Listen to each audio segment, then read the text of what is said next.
ইরানে ইসরায়েলি হামলার আশঙ্কা ক্রমবর্ধমান হওয়ায় যুক্তরাষ্ট্র সর্বোচ্চ সতর্কতায় রয়েছে বলে জানা গেছে।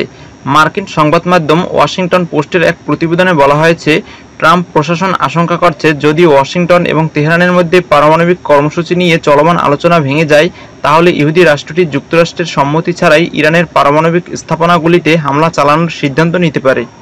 এই উদ্বেগের মধ্যেই মার্কিন প্রেসিডেন্ট ডোনাল্ড ট্রাম্প বুধবার সাংবাদিকদের জানিয়েছেন তিনি মধ্যপ্রাচ্য, বিশেষ করে ইরান থেকে মার্কিন কর্মীদের সরিয়ে নেবেন, কারণ এটি বিপজ্জনক স্থান হয়ে উঠতে পারে।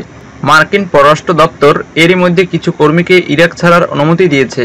অন্যদিকে পেন্টাগনও সামরিক সদস্যদের স্বেচ্ছায় এই অঞ্চলের মার্কিন ঘাঁটি ত্যাগ করার অনুমতি দিয়েছে। এদিকে ইরান বারবার সতর্ক করে দিয়েছে যে ইসরায়েলের সবচেয়ে বড় সামরিক ও রাজনৈতিক সমর্থক হিসেবে তেহরানের উপর তেল আবিবের হামলার পরিণতি যুক্তরাষ্ট্রকে ভোগ করতে হবে।